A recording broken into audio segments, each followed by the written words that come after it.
हर हर महादेव। स्वागत है आपका हमारे चैनल पर। हम यहाँ लेकर आते हैं ऐसी कथाएं जो आपके मन को शांति दे, आत्मा को सुकून दे।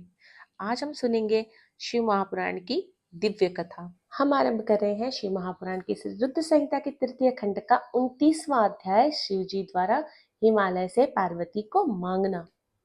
ब्रह्मा जी बोले, हे मुनि नारद, भगवान शिव के वहां से अंतर्ध्यान हो जाने के उपरांत देवी पार्वती भी अपनी सखियों के साथ प्रसन्नता पूर्वक अपने पिता के घर की ओर चल दी।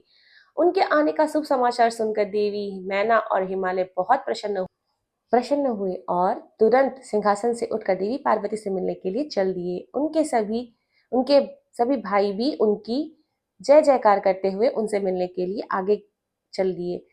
देवी पार्वती अपने नगर के निकट पहुंची। वहां उन्होंने अपने माता पिता और भाइयों को नगर के मुख्य द्वार पर अपना इंतजार करते हुए पाया। वे अत्यंत हर्ष से विभोर होकर उनका स्वागत करने के लिए खड़े थे। पार्वती ने हाथ जोड़कर उन्हें प्रणाम किया। हिमालय और मैना ने अपनी पुत्री को अनेकानेक आशीर्वाद देकर गले लगाया। भाव विहल होकर उनकी आंखों से आंसू टपकने लगे। सभी उपस्थित लोगों ने उनकी मुक्त हृदय से प्रशंसा की। वे कहने लगे कि पार्वती ने उनके कुल का उद्धार किया है और वे मनोवांछित कार्य की सिद्धि की है। इस प्रकार सभी प्रसन्न थे और उनकी प्रशंसा करते नहीं थक रहे थे। लोगों ने सुगंधित पुष्पों, चंदन एवं अन्य सामग्री से देवी पार्वती का पूजन किया। इस शुभ बेला में उन पर स्वर्ग से देवताओं ने भी पुष्प वर्षा की तथा उनकी स्तुति की। तत्पश्चात बहुत आदर सहित उन्हें घर की ओर ले जाया गया और विधि विधान से उनका गृह प्रवेश कराया गया। ब्राह्मणों, ऋषि मुनियों, देवताओं और प्रजाजनों ने उन्हें अनेकों शुभ व उत्तम आशीर्वाद प्रदान किए। इस शुभ अवसर पर शैलराज हिमालय ने ब्राह्मणों ब्राह्मणों एवं दीन दुखियों को दान दिया। उन्होंने ब्राह्मणों से मंगल पाठ भी कराया। उन्होंने पधारे हुए सभी ऋषि मुनि, देवताओं और स्त्री पुरुषों का आदर सत्कार किया। तत्पश्चात हिमालय अपनी पत्नी मैना को साथ लेकर गंगा स्नान को चलने लगे। तभी भगवान शिव नाचने वाले नट का वेश धारण करके उनके समीप पहुंचे।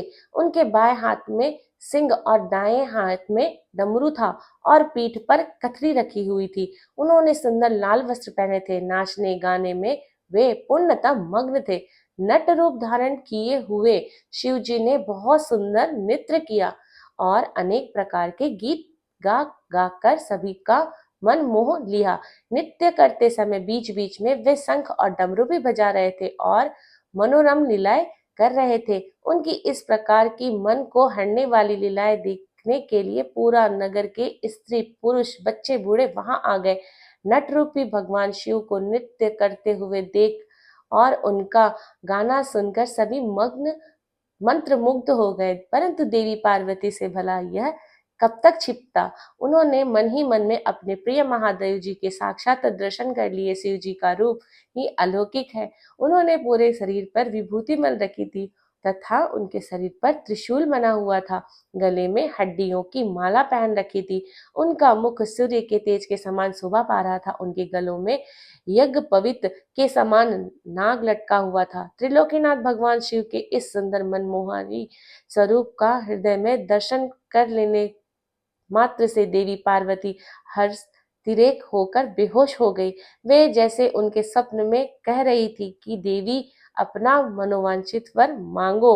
हृदय में विराजमान इस अनोखे स्वरूप को मन ही मन में प्रणाम करके देवी ने कहा कि हे भगवान, मेरे पति बन जाइए। तब देवेश्वर ने मुस्कुरा करते हुए तथा अस्तु कहा और उनके स्वप्न से अंतर्ध्यान हो गए। जब उनकी आंखें खुली तो उन्होंने शिव जी को नट रूप धारण किए वहां नाचते देखा। नट रूप के इस रूप में स्वयं भक्त वत्सल भगवान शिव के नाच गाने से प्रसन्न होकर पार्वती की माता मैना सोने की थाली में रत्न, मणि, हीरे और सोना लाकर उन्हें भिक्षा देने के लिए आई। उनका ऐश्वर्य देखकर शिव जी बहुत प्रसन्न हुए, परंतु उन्होंने उन सुंदर रत्नों और आभूषणों को लेने से इनकार कर दिया। वे बोले, देवी भला मुझे रत्नों और आभूषणों से क्या लेना देना। यदि आप मुझे कुछ देना चाहती है तो आप अपनी कन्या का दान दे दीजिए। यह कहकर वह पुनः नृत्य करने लगे। उनकी बातें सुनकर देवी मैना क्रोध से उफन उठी। वे उन्हें उसी समय वहां से निकालना चाहती थी। तभी गिरिराज हिमालय भी गंगा स्नान करके वापस लौट आए।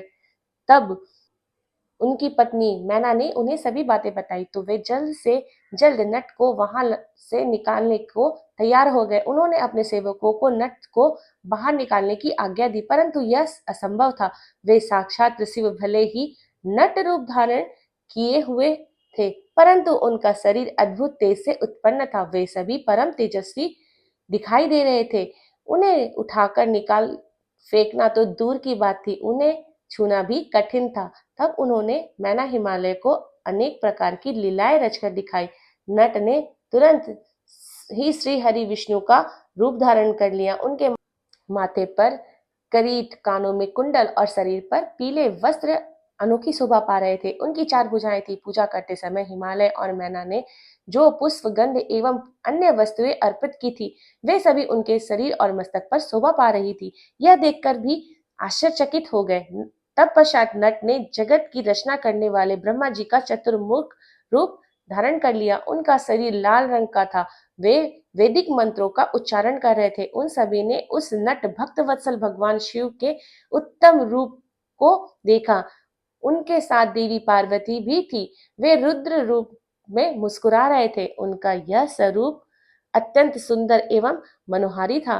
उनकी यह सुंदर लीलाएं देखकर सभी आश्चर्यचकित थे और परम आनंद का अनुभव कर रहे थे। तब पश्चात पुनः एक बार नट रूपी शिवजी ने मैना हिमालय से उनकी पुत्री का हाथ मांगा तथा अन्य भिक्षा ग्रहण करने से इनकार कर दिया, परंतु शिवजी की माया से मोहित हुए गिरिराज हिमालय ने उन्हें अपनी पुत्री सौंपने से मना कर दिया। बिना कुछ भी लिए वह नट वहां से अंतर्ध्यान हो गए। वे सोचने लगे कि शायद वे स्वयं भगवान शिव ही थे, जो स्वयं वहां पधारकर हमारी कन्या का हाथ मांग रहे थे और हमें अपनी माया से छलकर अपने निवास कैलाश पर वापस चले गए। यह सोचकर हिमालय और मैना दोनों ही एक पल को बहुत प्रसन्न हुए, परंतु अगले ही पल यह सोचकर उदास हो गए कि हमने स्वयं साक्षात शिवजी को बिना कुछ दिए और उनका आदर सत्कार किए बिना ही खाली हाथ अपने द्वार से लौटा दिया। वे अत्यंत व्याकुल हो उठे। आशा करती हूँ यह अध्याय आपको बहुत ही अच्छा लगा होगा। आप अगर इसका अगला अध्याय सुनना चाहते हैं तो चैनल को लाइक, सब्सक्राइब करें और कमेंट में नमः पार्वती पते लिखना ना भूलें।